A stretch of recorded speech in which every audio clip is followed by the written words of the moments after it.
Multiply करो बेटा। यहाँ से देखिए अगर इसका इंटीग्रेशन, तो हम ये देख सकते हैं कि वन प्लस, मतलब यहाँ से वन बाई एक्स जो है लॉग एक्स का डिफरेंशिएशन होता है। तो हम ये काम करते हैं कि वन प्लस लॉग एक्स को ही टी मान लेते हैं, ठीक है। अगर इसको टी माने तो हम एक काम करते हैं कि इस पूरे को अब डिफरेंशिएट करें, तो यहाँ से कितना आएगा, D one by D T plus D log X by D T equals to कितना आएगा, तो D T by D T, यहाँ से देखें तो वन का डिफरेंशिएशन जीरो, लॉग एक्स का डिफरेंशिएशन तो one by X into D X by D T equals to किसके बराबर, वन। तो फाइनली ये वैल्यू क्या आएगी, one by X into D X equals to क्या लिखना रहेगा, डी टी। अब यहाँ से बात करें तो इंटीग्रेशन ऑफ इसको क्या लिख सकते हैं, one by X into one by one plus log x into D x. अब एक बात देखो, one by X into D X को हम क्या मान सकते हैं, डी टी के बराबर। तो यहाँ से अगर हम इसको लिखे और one by one plus log X को T, one by T into D T यही आएगा।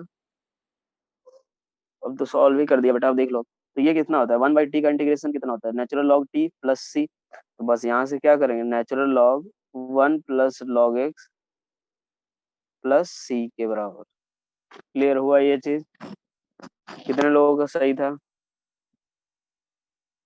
कितने लोगों का सही था, रोहित का सही है, और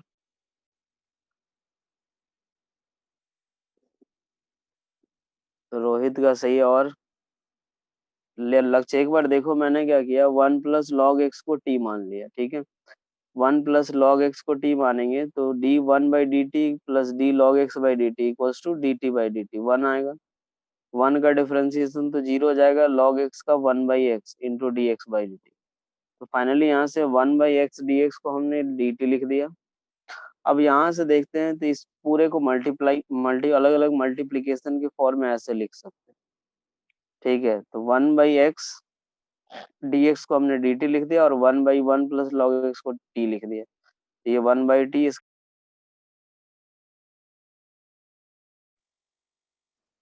और ये कितना हो जाएगा, natural log one plus log X plus C लिख देंगे। क्लियर हो गया ये चीज, हाँ है ना, क्या ये क्लियर हो गया। चलो नेक्स्ट, अब हम इसके बाद देखते हैं। नेक्स्ट, अगर मान लो अपने पास ये दे दिया जाए, integration of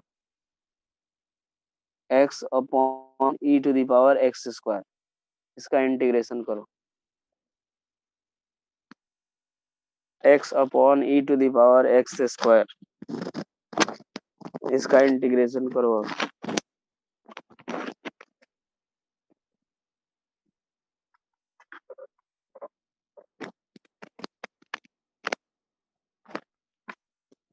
X upon E to the power X square, देखो किसका डिफरेंशिएशन प्रेजेंट है, देखो एक बार कि किसका डिफरेंशिएशन प्रेजेंट है। टी एक्स स्क्वायर को मानो X upon E to the power X square, यहाँ से देखो एक्स स्क्वायर का डिफरेंशिएशन प्रेजेंट है। हाँ, इसमें एक्स स्क्वायर को टी मानना है आपको, क्योंकि एक्स स्क्वायर का डिफरेंशिएशन प्रेजेंट है। आप एक्स स्क्वायर को टी मानो, आप एक्स स्क्वायर को टी मानो आप। क्या सॉल्व हो रहा है आप लोग से, यहाँ से देखो, ये हमने माना एक्स स्क्वायर को मान लेते हैं टी, ठीक है। थोड़ा सा अलग है, मतलब इतना भी अलग नहीं था। एक्स स्क्वायर को हमने टी माना, तो इसको मैं डिफरेंशिएट करूँ, क्योंकि एक्स स्क्वायर का डिफरेंशिएशन टू एक्स होता है ना, एक्स स्क्वायर का डिफरेंशिएशन टू एक्स होता है जो कि प्रेजेंट है। तो क्या करेंगे, एक्स स्क्वायर का डिफरेंशिएशन प्रेजेंट है तो इसी को मानते हैं। तो D X square by D T equals to कितना, D T by D T one आएगा। यहाँ से इसका डिफरेंशिएशन कितना आएगा, two X into D X by D T equals to one. तो फाइनली ये कितना आएगा, X D X equal to 1/2 dt के बराबर। एक्स डी एक्स को आप किससे रिप्लेस करोगे? एक्स डी एक्स को आप किससे रिप्लेस करोगे? 1/2 dt से, ठीक है। तो बस यहाँ से देखो तो कितना बचेगा यहाँ से। तो एक्स डी एक्स को हमने लिख दिया dt/2। 1/2 कांस्टेंट है, बाहर कर दिया अपन ने। इसके बाद 1/e⁻x² है। तो e⁻x² को t माना है, तो हम क्या लिखेंगे? e⁻t। तो फाइनली ये कितना आएगा? e⁻−t dt। और e⁻−x का इंटीग्रेशन क्या होता है? तो 1/2 e⁻−t/-1 प्लस c, यही होता है। तो बस फाइनल वैल्यू कितनी आएगी? -1/2 e⁻x² प्लस c। क्या ये समझ आया आपको? हाँ या ना, ये बताओ। क्या ये समझ आया? -1/2, यार एक बात देखो ना, e⁻−ax का इंटीग्रेशन, एक बात देखो, ई टू दावर, ये मैंने ऐसे लिख बताया हुआ था इंटीग्रेशन, रिवीजन आप लोग नहीं किए हो मतलब। e⁻−ax का इंटीग्रेशन क्या होता है? तो e⁻−ax अपॉन कितना? -a प्लस c, यही होता है ना, बताया था मैंने कि अगर लीनियर फंक्शन हो तो आप क्या करोगे? तो डिवाइड में कर दोगे जो भी आएगा। तो वहां पे कितना है? a की जगह पे -1 है। क्लियर हुआ ये चीज? हाँ या ना? क्या ये क्लियर हो गया? चलो, चलो एक आखिरी सवाल करो ये।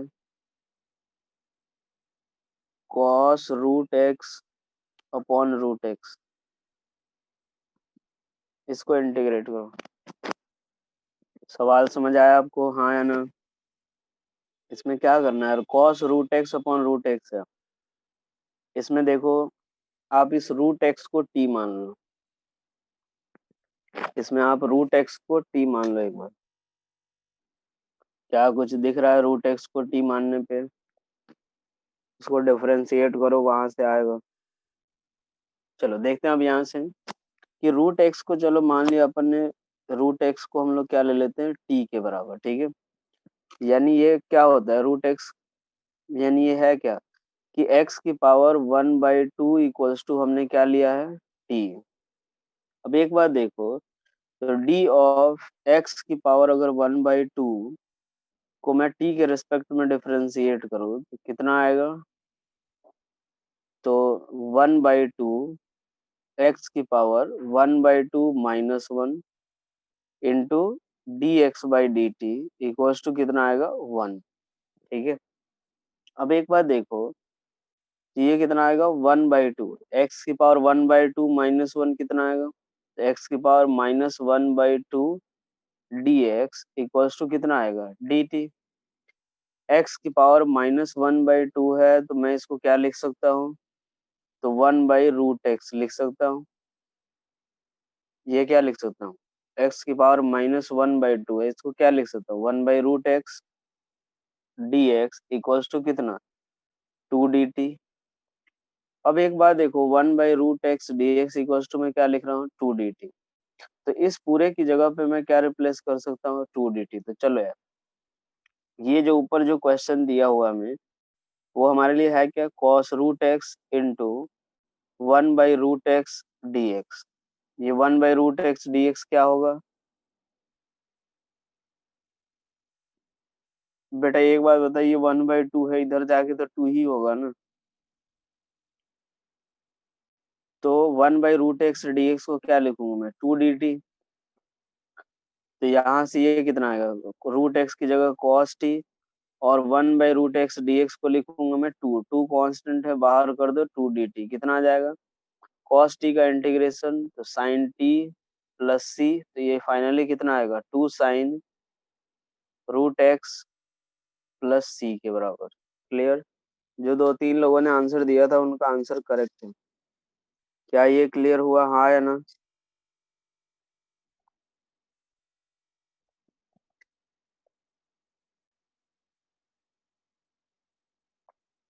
अब एक देख लो, जैसे मान लो लक्ष्य कहाँ पे नहीं समझ आया बता।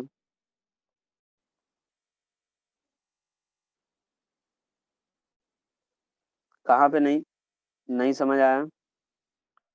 मैं बोल रहा हूँ रूट एक्स को हमने टी माना, यानी ये है वैल्यू, इसको डिफरेंशिएट कर दिया X to the power N वाले फॉर्मूले से। तो ये कितना आ जाएगा, 1/2 x की power 1/2 - 1 into D X by D T equals to 1। तो ये कितना आएगा, 1/2, 1/2 - 1 कितना आएगा, -1/2। अब ये जो है ना एक्स की पावर -1/2 को मैं लिखूंगा 1/√x। क्या लिखूंगा, 1/√x। एक्स की पावर 1/2 मतलब रूट एक्स, तो -1/2 मतलब 1/√x equals to 2 dt। 1/√x, D X को क्या लिखूंगा मैं, डी टी। टू कॉन्स्टेंट है, बाहर करो, रूट एक्स की जगह टी लिख दिया, और इसकी जगह डी टी इंटीग्रेट कर दिया। क्लियर हुआ।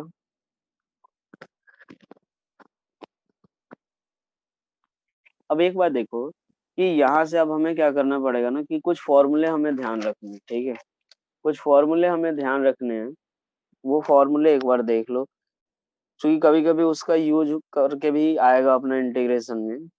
वैसे या फिर नॉर्मल ये दो फॉर्मूले मैंने पहले ही बता रखे हैं आपको। एक तो ये होता है 2 cos² x - 1, और या 1 - 2 sin²x, ये दोनों ही फॉर्मूले होते हैं, ठीक है। उसके बाद एक फॉर्मूला और क्या ध्यान रखना है, sin 2x equals to 2 sin x into कितना, cos x, ठीक है। उसके बाद एक फॉर्मूले हमें कौन से ध्यान रखने हैं, sin 3x equals to 3 sin x -4 sin³ x, ठीक है। और एक चीज ये, क्योंकि इन सब का जो यूज आएगा ना, वो हमें यूज करना रहेगा उन सब में, जैसे मान लो sin³ x आ गया, cos³ x आ गया, तो वहां पे यूज करना रहेगा अपने, ठीक है। cos 3x का जो फॉर्मूला आएगा वो कितना आ जाएगा, तो 4 cos³ x -3 sin 3 cos x, ठीक है। तो ये सब फॉर्मूले हमें ध्यान रखने हैं, कि जैसे मान लो अगर हमें कभी इंटीग्रेशन करना हो, ये तो नॉर्मल इन जनरल अपने पास क्वेश्चंस में भी यूज होगा, लेकिन अगर मान लो हमें इंटीग्रेशन करना हो किसका, sin³ x का, तो sin³ x का तो जो फॉर्मूला आएगा, तो इसका इंटीग्रेशन जो है,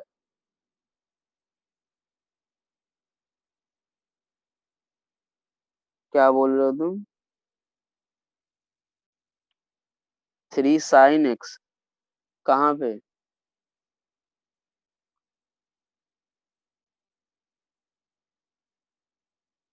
कहाँ पे बोल रहे हो।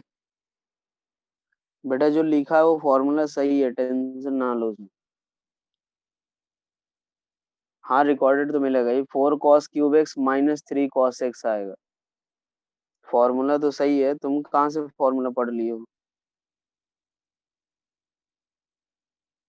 चलो देखो, अब जैसे मान लो अब हमें क्या करना होगा, sin³ x का फॉर्मूला अगर इंटीग्रेशन करना होगा, ठीक है। तो sin³ x का इंटीग्रेशन करना होगा ना, तो हमें पहले sin³ x का वैल्यू यहाँ से निकालनी पड़ेगी, ठीक है। क्योंकि जैसे यार मान लो sin 2x sin 3x आए, उसको तो इंटीग्रेट कर सकते हैं हम लोग, ठीक है। लेकिन इस वाले को कैसे इंटीग्रेट करना है sin³ x को, तो उसके लिए आपको फॉर्मूला क्या यहाँ से निकालना पड़ेगा। क्या लिखोगे, तो देखो यार, sin³ x का फॉर्मूला निकालना है, इसको इधर लाते हैं, इसको इधर की तरफ, तो sin³ x इक्वल्स टू क्या आएगा, 3 sin x -sin 3x upon कितना, 4। क्या ये चीज क्लियर हुआ पहले आपको, हाँ या ना, ये बताओ। sin³ x का फॉर्मूला क्या ये क्लियर हुआ, भाई ये 4 नीचे, यहाँ से तो वो नीचे भी तो जाएगा। अब एक बार देखो, यहाँ से हमारे पास क्या आएगा, sin³ x की जगह फॉर्मूला लिखो, 3/4 sin x -1/4 sin 3x dx, यही आएगा। अब एक बार देखो, ये कितना आएगा, इंटीग्रेशन ऑफ 3/4 कांस्टेंट है, बाहर करो, sin x dx माइनस कितना आ जाएगा, 1/4 sin 3x dx, यही आएगा। अब एक चीज याद देखो यार, साइन एक्स का फॉर्मूला तो आपको पता होगा। तो 3/4 का साइन एक्स का इंटीग्रेशन क्या होता है, माइनस कॉस एक्स माइनस ये 1/4, और साइन 3x का फॉर्मूला क्या होगा इंटीग्रेशन, तो माइनस, तो minus minus plus cos 3x/3 के बराबर, ठीक है, प्लस सी हो जाएगा। तो ये हमारा कितना हो जाएगा, तो -3/4 cos X 1/4 cos 3x/3 plus C. Clear हुआ ये चीज? हाँ है ना? क्या ये क्लियर हो गया आपको, हाँ कि ना?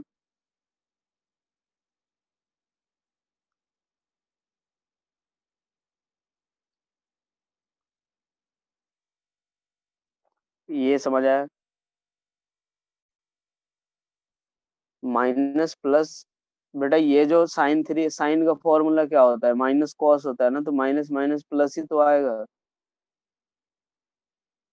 साइन का जो फॉर्मूला होता है वो माइनस कॉस एक्स होता है बेटा, फॉर्मूला थोड़ा बहुत तो याद करके आया कर तू।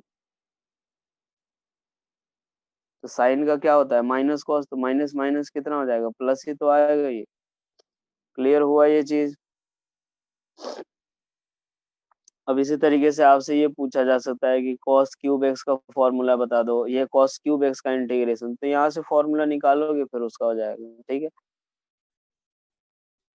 चलो, एक बात याद करो, जैसे इसका ये निकालो, साइन स्क्वायर एक्स का इंटीग्रेशन करो, यहाँ से देखो ये रिलेशन से निकालेंगे अपन, साइन स्क्वायर एक्स का इंटीग्रेशन, कुछ नहीं, ऊपर वाला जो फॉर्मूला है वही यूज करना है। आप एक बार साइन स्क्वायर एक्स को रिप्लेस करो, इसलिए हम रिप्लेस करना चाहते हैं ताकि कोई एक लीनियर फंक्शन वाला मिल जाए। चलो देखो एक बार, यहाँ से हम लोग cos 2x का फॉर्मूला अगर देखें तो साइन स्क्वायर एक्स को क्या लिखेंगे, इसको इधर लाते हैं, इसको इधर लाते हैं, तो साइन स्क्वायर एक्स की जगह पे क्या लिखेंगे वहां पे, तो cos 2x को इधर ले आओ, 1 - cos 2x अपॉन कितना हो जाएगा, 2 के बराबर, ठीक है। कितना आ जाएगा, 1 - cos 2x अपॉन 2 के बराबर। तो बस यहाँ पे लिख के इंटीग्रेट करते हैं, देखो कितना आ जाएगा, साइन स्क्वायर एक्स की जगह पे मैं क्या लिख सकता हूँ, 1 - cos 2x अपॉन 2, यही आएगा। अब यहाँ से अगर देखें इसको, तो कितना आएगा, 1/2 dx minus cos 2x/2 dx, यही आएगा। तो फाइनली यहाँ से देखें तो dx का है, तो इसका integration 1/2x minus cos 2x, cos 2x है तो cos 2x का इंटीग्रेशन क्या हुआ, तो sin 2x अपॉन 2 के बराबर होता है, प्लस सी। तो फाइनली कितना आएगा, 1/2x minus sin 2x upon कितना, 4, प्लस कितना आ जाएगा, सी के बराबर।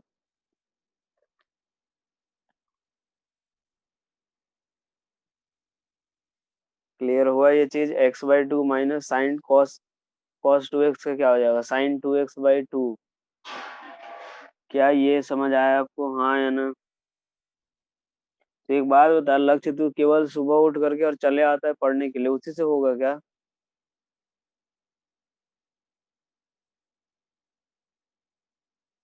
एक बार बता, मैंने क्या बोला था, जैसे sin 2x का इंटीग्रेशन करवाया था कि नहीं मैंने क्या बोला था कि जो ये कांस्टेंट इसके अलावा जो रहता है, एक पूरा एक तरीका बताया था, फिर उसके बाद भी इसमें बोला था कि आप एक काम करना, ये cos 2x है तो लीनियर फंक्शन का जो कोएफिशिएंट रहेगा वो डिवीजन में आता है, याद है तुझे कुछ?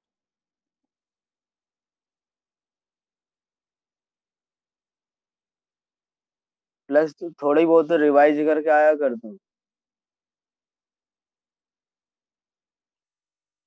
चलो अब ये हो गया अपना। अब इसके बाद जो है ना, अब इंटीग्रेशन का देखो अपना यही पार्ट, इतना ही यूज है। थोड़ा सा इसका एक और मतलब हम लोग समझ लेते हैं इंटीग्रेशन का, ठीक है। इंटीग्रेशन का क्या मतलब होगा, जैसे एक तो हमने निकाल लिया था कि हाँ यार, जैसे मान लो डिफरेंशिएशन का एग्जैक्टली रिवर्स फंक्शन होता है, रिवर्स प्रोसेस होता है, लेकिन इसका फिजिकल मतलब, जैसे मान लो डिफरेंशिएशन के बारे में हमने देखा था कि रेट ऑफ चेंज निकालना, ये सब चीजें देखी थी हमने, ठीक है।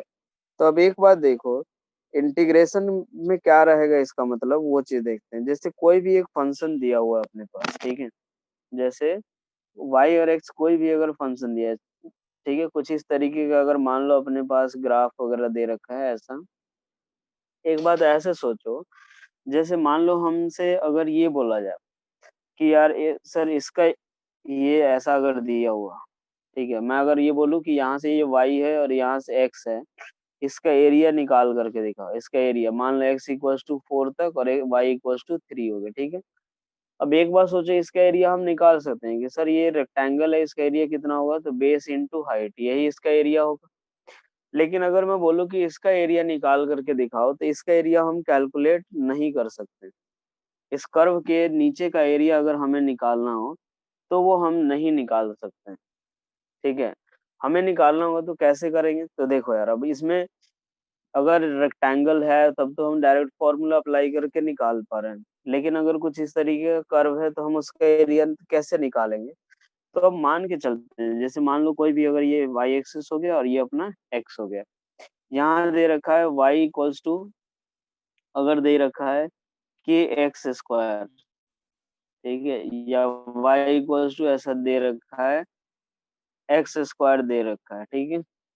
अब एक बात सोचो जरा ऐसे कि यहाँ से जैसे ही हम आगे बढ़ेंगे, ठीक है, मान लेंगे क्या कि एक्स डिस्टेंस पे जा करके एक बहुत छोटा सा हम एरिया लेंगे, छोटा सा पार्ट लेंगे। ये देखो, भले ही आपको बहुत ज्यादा कर्व दिख रहा है, लेकिन हम बहुत ज्यादा ही छोटा ले रहे हैं। ये दोनों पॉइंट एक दूसरे के बहुत ज्यादा क्लोज है। अगर मान लो ये बहुत ज्यादा क्लोज है तो ये लगभग स्ट्रेट लाइन होगा।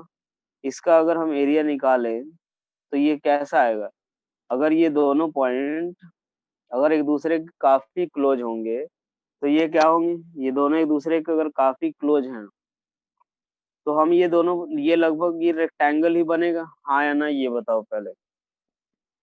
अगर ये दोनों अगर काफी क्लोज हो जाए, सोचो अगर जैसे जैसे और क्लोज आते जाएंगे, तो लगभग एक सीधी लाइन बनेगी। तो हम इस वाले पार्ट के एरिया, ये वाई है तो ये भी कितना होगा, लगभग वाई ही रहेगा। तो इस एक रेक्टेंगल जो बनेगा उसका एरिया क्या होगा, बहुत छोटा, तो मैं उसको क्या लिख लेता हूँ, डी ए। और उसको क्या लिखूंगा मैं, तो y इंटू डी एक्स के बराबर यही होगा। ये अगर बहुत ज्यादा क्लोज हुआ तो रेक्टेंगल बनेगा और उसका एरिया कितना, y इंटू डी एक्स के बराबर लिख सकते हैं क्या, हाँ या ना। अरे हाँ या ना, ये बताओ बेटा, ये मतलब समझना जरूरी है, आगे चल के काम आएगा। ये हमारा क्या होता है, y इंटू कितना डी एक्स होगा, y इंटू डी एक्स आया। अब यहाँ से अगर देखें हम लोग, तो y इंटू ये अपना आ गया dx। अब अगर मान लो मुझे यहाँ से लेकर के यहाँ तक की हर एक वैल्यू को ऐड करना है, ऐसे छोटे छोटे जो डिफरेंशियल पार्ट है ना, छोटे छोटे जो पार्ट है, उन सब को ऐड करना है, यहाँ से लेके यहाँ तक सबको ऐड करना है हमें। यहाँ से लेके यहाँ तक के सारे पार्ट को अगर हमें ऐड करना है, तो हमें क्या करना पड़ेगा, मैंने बताया था कि जब भी अगर कॉन्टिन्यूअस वैल्यू, जैसे सिग्मा की का यूज कहाँ पे करते हैं, कि 1 square plus 2 square plus 3 square ऐसे लिखना होता है। लेकिन 1 से लेकर के 10 तक या 9 तक की हर एक वैल्यू को अगर ऐड करना हो, तो आपको इंटीग्रेशन साइन का ही यूज करना रहता है। तो यहाँ से लेकर के अगर सारे छोटे छोटे एरिया को ऐड करना है हमें, तो ही जाके हमें यहाँ तक का एरिया मिलेगा। तो सारे छोटे छोटे एरिया को ऐड करना है तो क्या करेंगे, इंटीग्रेशन का साइन लेंगे। तो ये कितना आएगा, तो integration of Y D X equals to कितना, डी ए के बराबर यही आएगा, हाँ है ना। अब ये इसीलिए हम लोग ये बोलते हैं y into D X, Y equals to X square है, तो इसको इंटीग्रेट करेंगे एक्स स्क्वायर डी एक्स, यही हमारा क्या होगा, डी ए का इंटीग्रेशन। यानी जो इंटीग्रेशन आएगा वो हमारा क्या होगा, कि जो भी अगर कर्व दिया हुआ है उसका एरिया, ये हमारा क्या होता है, एरिया अंडर कर्व। ये क्या होता है, एरिया अंडर कर्व। जो भी अगर कर्व दिया हुआ है उसके नीचे का एरिया दिया हुआ है, एरिया जो रहता है वो हम किससे कैलकुलेट करते हैं, इंटीग्रेशन से। क्या ये समझ आया कि एरिया इंटीग्रेशन जो रहता है वो हमारा बेसिकली क्या रहता है, कि जो भी कर्व दिया हुआ रहता है उसके नीचे का उसके अंडर का एरिया रहता है, उसके अंडर का जो एरिया रहेगा वही हमारा क्या होगा, इंटीग्रेशन साइन से मिलेगा। अब जैसे मान लो मैं अगर ये एक बात कर रहा हूँ कि जैसे सपोज अगर मैंने y equals to X cube का कर्व दिया जैसे, ठीक है, y equals to X cube का जो कर्व होता है ना वो कुछ इस तरीके का होता है, ठीक है। तो यहाँ से देखो y equals to X cube का अगर देखें तो मुझे अगर यहाँ तक का एरिया निकालना है ना, तो क्या करूंगा मैं, तो इंटीग्रेशन ऑफ y, जो एरिया आएगा वो किसके बराबर, integration of x cube D x, ये यार है। आप इसको इंटीग्रेट करो, जो भी जैसे मान लो मैं यहाँ से लेके यहाँ तक का कर रहा हूँ, तो ये क्या आएगा, इसके नीचे का जो आएगा इसके अंदर का जो पूरा का पूरा एरिया, ये पूरा कर्व के नीचे का एरिया, क्लियर हुआ। तो जो भी अगर कर्व दिया हुआ है हमें, उसका अगर एरिया निकालते हैं उसके अंडर का एरिया, तो वो हमारा बेसिकली क्या होता है, इंटीग्रेशन ही। आप उस फंक्शन को इंटीग्रेट करो और उसी फंक्शन को इंटीग्रेट करोगे तो हमारा क्या मिलेगा, उस कर्व के नीचे का एरिया। क्या ये क्लियर हो गया आपको, हाँ या ना, क्या ये क्लियर हो गया। अगर एक बार देखो ऐसे, जैसे मैं बात करूं कि कोई भी ऐसा कर्व दे दिया जाए, जैसे मान लो मुझे अगर हमें अगर ऐसा भी कर्व, कोई भी इन जनरल कर्व दे दिया गया, ऐसा दे दिया गया, ठीक है, y इक्वल्स टू कोई भी एक फंक्शन दिया हुआ है, तो अगर हमें मान लो इतने तक का एरिया चाहिए तो हम क्या करेंगे, तो इंटीग्रेशन ऑफ एरिया अंडर जो कर्व आएगा वो क्या आएगा, integration of F X into D X, actual में आएगा y इंटू डी एक्स का integration, integration of Y D X, और y की जगह पे क्या लिखेंगे, एफ एक्स डी एक्स, ठीक है।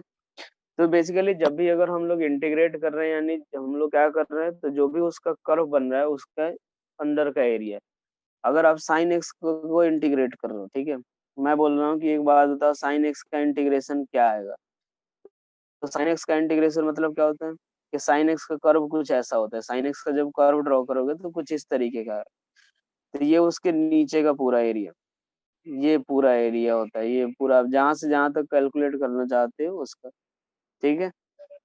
अब ये इंटीग्रेशन का मतलब समझ आया पहले कि हाँ ये क्या होता है, इंटीग्रेशन का मतलब समझ आ गया अपने को, हाँ है ना।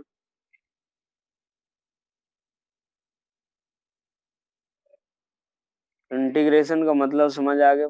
चलो अब इसके बाद एक और चीज देखो यार, अभी तक हम लोग क्या कर रहे थे, इनडेफिनिट इंटीग्रेशन पढ़ रहे थे, अब हमारा क्या होगा, डेफिनिट इंटीग्रेशन रहेगा। इसमें वही सारा फॉर्मूला वगैरह सारा यही रहता है, बस इसमें क्या रहेगा, एक थोड़े लिमिट पुट कर दी जाती है।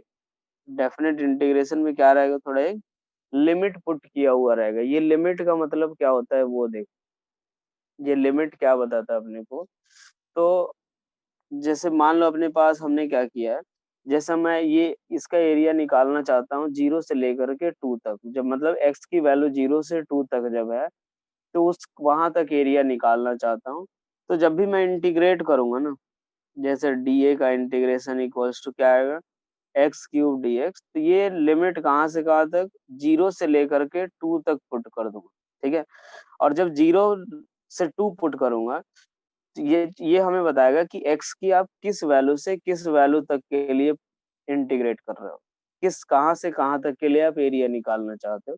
तो 0 से 2 तक के लिए, तो जब आप 0 पे रहोगे, जब यहाँ स्टार्ट करोगे तो उस समय एरिया कितना, 0, और जब आप 2 तक पहुंचोगे तो उस समय एरिया कितना, a हो जाएगा। तो इस ये जो नीचे जो लिमिट रहता है इसको हम लोग बोलते हैं लोअर लिमिट, और जो ऊपर वाला जो रहता है उसको हम लोग बोलते हैं अपर लिमिट। तो यही रहता है, बस फर्क यही रह जाता है अपने पास, कि जब भी अपने पास डेफिनेट इंटीग्रेशन है, इनडेफिनेट का मतलब क्या हो गया कि आप इन जनरल वैल्यू निकाल रहे हो, लेकिन जब डेफिनेट की बात करेंगे तो उसमें हमें क्या पता चलेगा कि एक पर्टिकुलर लोअर लिमिट से लेकर के अपर लिमिट तक की बात करेंगे हम लोग, ठीक है। मतलब एक कोई पर्टिकुलर रेंज की बात करेंगे कि इस वैल्यू से इस वैल्यू तक के लिए हम लोग कर रहे हैं, ठीक है। ये हमारा लोअर लिमिट हो गया और ये हमारा अपर लिमिट। अब मैं ये बोल रहा हूँ कि यहाँ से ये जो लिमिट है ये हमें क्या बताएगा, लोअर लिमिट, और ये हमारा कौन सा, अपर लिमिट बताता है, ठीक है। कि लोअर यहाँ से शुरू होके यहाँ तक आएगा, ठीक है। यही लिमिट कहाँ से कहाँ तक, तो 0 से कैपिटल A तक। ये क्या बताएगा कि जब आपने, चलो यहाँ से मैं बोल रहा हूँ कि ये लोअर लिमिट, ये हमें क्या बताएगा, ये लोअर लिमिट मतलब आप कहाँ से शुरू हो रहे कर रहे हो, और ये अपर लिमिट मतलब कहाँ तक खत्म कर रहे हो। तो जब आप यहाँ तक से शुरू करोगे तो उस समय कोई एरिया नहीं आएगा, तो जीरो इसके लिए लोअर लिमिट। और जब यहाँ पहुंच जाओगे तो मान लो एरिया कितना ए हो गया, तो ये अपने पास आएगा, ठीक है। अब एक बात देखो, ऐसे ही अगर हम लोग बात करें, यहाँ से अगर हम लोग देखें,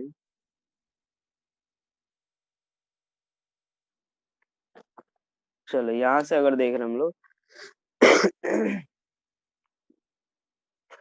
कि मान लो अब अपने पास हमें क्या करना होगा, जैसे सपोज एक्स क्यूब का इंटीग्रेशन करना है, ठीक है।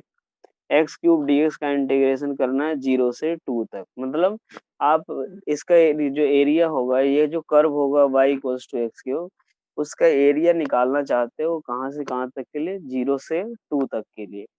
तो इसका लिमिट ये हमारा लोअर हो गया, ये अपर लिमिट। तो यहाँ से हम क्या करेंगे, x⁴/4, इसका इंटीग्रेशन क्या होता है, x⁴/4, लिमिट 0 से लेकर के 2 तक पुट करोगे तो कितना आएगा। तो 2 एक बार आपको क्या करना है कि एक बार अपर लिमिट पुट करना है और एक बार लोअर लिमिट पुट करना है। एक बार आप अपर लिमिट पुट करोगे तो कितना आएगा, 2⁴/4 माइनस, एक बार जब लोअर लिमिट पुट करोगे तो 0⁴/4। इंटीग्रेशन के बाद आपको यही चीज करना है डेफिनेट में, कि आपको एक बार अपर लिमिट पुट करना है और एक बार लोअर लिमिट, ठीक है। तो ये कितना हो जाएगा, तो 4 माइनस कितना हो जाएगा, 0। तो फाइनली ये वैल्यू किसके बराबर आएगी, 4 के बराबर, ठीक है भाई। अब एक बार देखो, अगर थोड़ा सा इसी को जनरल लिखा जाए तो अपने पास क्या लिखेंगे कि y equals to integration of F x D x. मान लो a से लेकर के b तक जा रहे हैं, तो क्या होगा, अगर सपोज एफ एक्स का इंटीग्रेशन कोई जी एक्स, कोई एक दूसरा फंक्शन है, तो एक बार आप a पुट करोगे एक बार b, तो क्या लिखोगे, g of b minus ji of a। यही हमारा क्या होगा, इंटीग्रेशन की वैल्यू, आई की जो वैल्यू आएगी वो क्या आएगी, तो आई की वैल्यू आएगी अपने पास जी बी माइनस जी ए के बराबर, ठीक है। यानी एक बार आपको अपर लिमिट पुट करनी है, एक बार लोअर लिमिट, क्या ये क्लियर हुआ आपको, हाँ या ना। इंटीग्रेशन का सारा तरीका अपना सेम रहेगा, बस हमें एक बार अपर वाली वैल्यू पुट करनी है, एक बार लोअर लिमिट वाली वैल्यू। क्लियर हो गया ये चीज, हाँ या ना। चलो अब इसके बाद अगर जैसे देखो, मान लो एक और प्रॉपर्टी,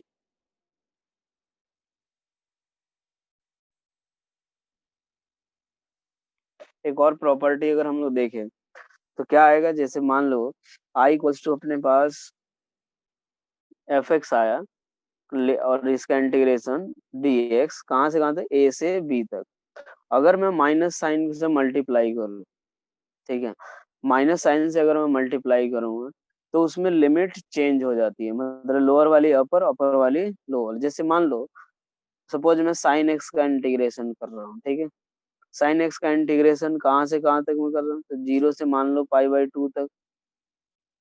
तो यार ये एक बात देखो, साइन एक्स का इंटीग्रेशन क्या होता है, माइनस ऑफ कॉस एक्स, ठीक है, माइनस कॉस एक्स, लिमिट 0 से लेके π/2 तक। अब एक काम करोगे, लिमिट 0 से π/2 है ना, तो माइनस साइन से अगर मल्टीप्लाई करोगे ना, तो आप क्या करोगे, तो ऐसे भी लिख सकते हो, कॉस एक्स लिमिट कहाँ से कहाँ तक, π/2 से 0 तक, ठीक है, कॉस एक्स π/2 से 0 तक, मतलब लोअर वाला अपर हो जाएगा, अपर वाला लोअर, दोनों सेम है।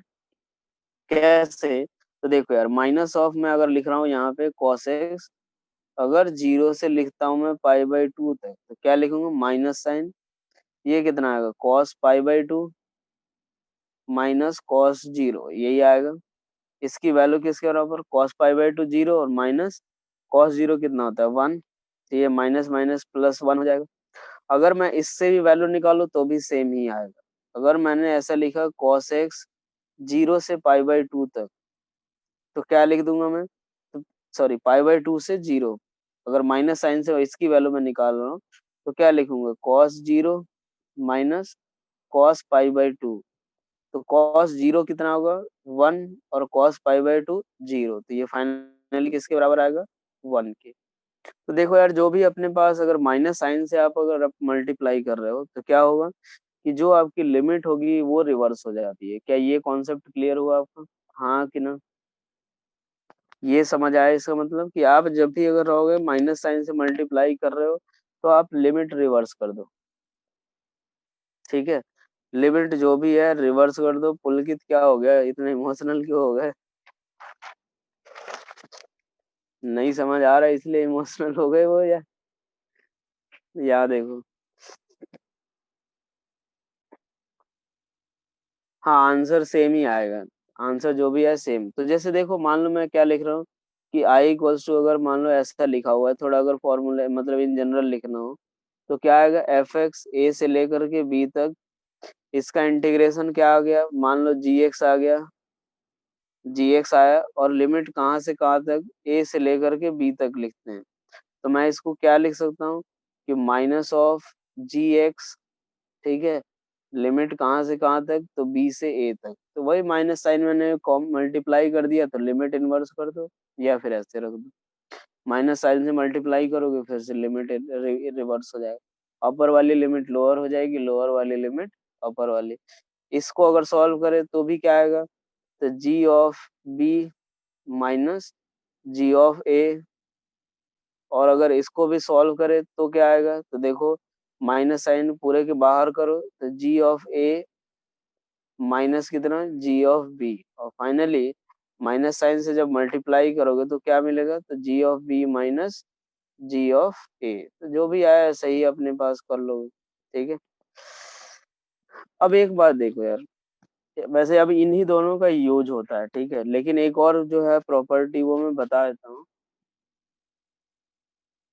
लेकिन उसका ज्यादा यूज होता नहीं है, ठीक है, बाकी वो पता रहनी चाहिए। जैसे मान लो कि मैं कोई भी फंक्शन को इंटीग्रेट कर रहा हूँ, ठीक है, कोई भी फंक्शन को इंटीग्रेट कर रहा हूँ ए से बी तक, तो क्या आएगा, तो integration of F x D x, कहाँ से कहाँ तक, आप ए से बी है ना, तो आप इसको कितने भी पार्ट्स में ब्रेक कर सकते हो।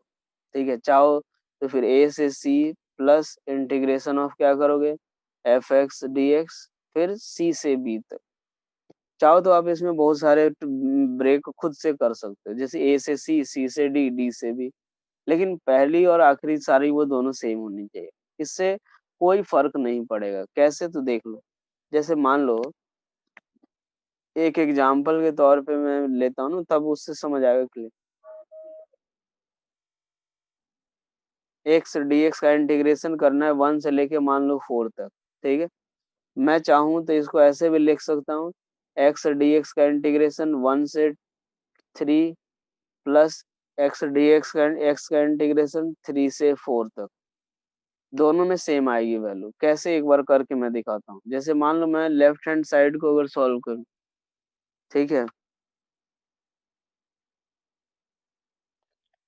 अगर मान लो यहाँ से अगर देखने जाए लेफ्ट हैंड साइड अगर देखें तो क्या आएगा, तो integration of x D x कितना होता है, x square by two, limit कहाँ से कहाँ तक, 1 से लेकर के 4 तक।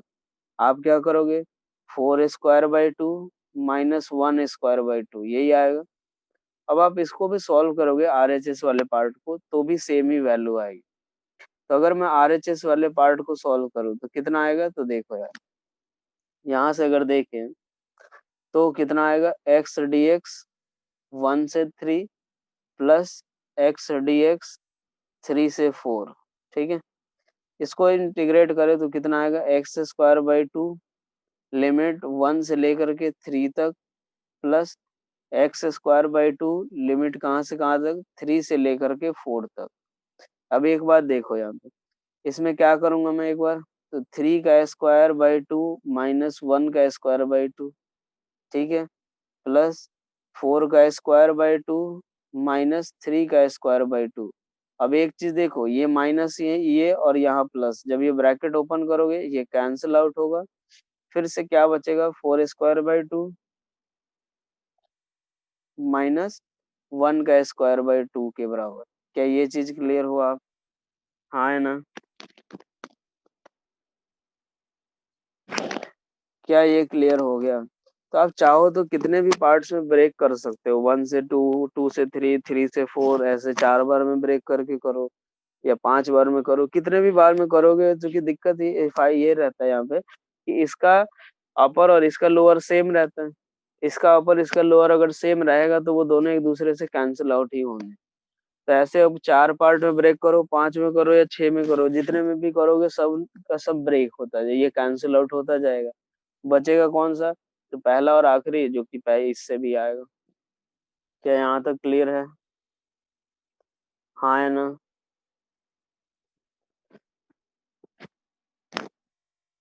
ये क्लियर हो गया बेटा सभी को? हाँ है ना ये बता। तो चलो यार, ये अपना इंटीग्रेशन खत्म हुआ, ठीक है। डिफरेंशिएशन इंटीग्रेशन जो अपना था, वो बीच में जो बेसिक मैथमेटिकल टूल्स का जो आता है वो खत्म हो गया।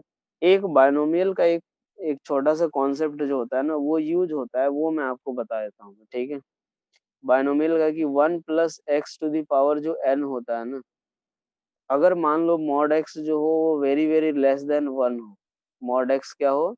वेरी वेरी लेस देन 1 हो, तो उस केस में हम इसको क्या लिख सकते हैं? 1 + nx के बराबर होता है। ये चीज आप ध्यान रखना, क्योंकि ये भी कहीं कहीं पे यूज होता है। जैसे मान लो इसका मतलब क्या हुआ, जैसे मान लो मैं लिखता हूँ 1 + 0.0000002 और उसकी पावर में लिखता हूँ 1/2।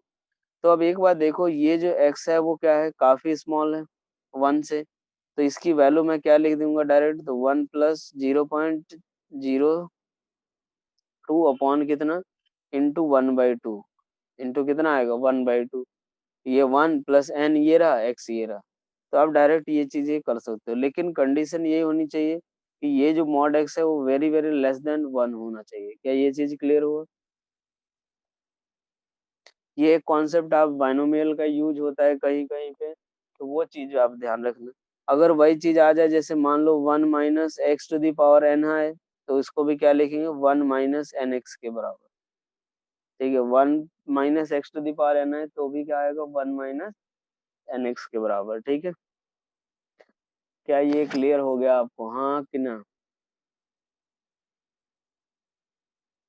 तो चलो फिर, अभी ये अपना डिफरेंशिएशन इंटीग्रेशन पूरा कंप्लीट हो चुका है, ठीक है। रिपीट कर देता हूँ मैं। 1 + x⁴n है ना, तो ये कि अगर मान लो mod x very very less than 1 हुआ, तो ये किसके बराबर? तो 1 + nx के बराबर हो जाता है। मतलब ये अगर वैल्यू काफी छोटी हो 1 से, और यहाँ पे 1 ही रहना चाहिए, तो उस केस में अगर ये वैल्यू अगर काफी छोटी हो, तो हम डायरेक्ट n से मल्टीप्लाई कर देंगे, 1/2 इंटू दिस वन, ठीक है। क्लियर हो गया ये चीज? हाँ या ना? चलो फिर ठीक है। तो ये अब अपना डिफरेंशिएशन इंटीग्रेशन खत्म हो गया है, ठीक है। तो अब अगली क्लास से ही अपने वेलोसिटी स्पीड वगैरह के बारे में जो है वो अगली क्लास से ही पढ़ेंगे, ठीक है।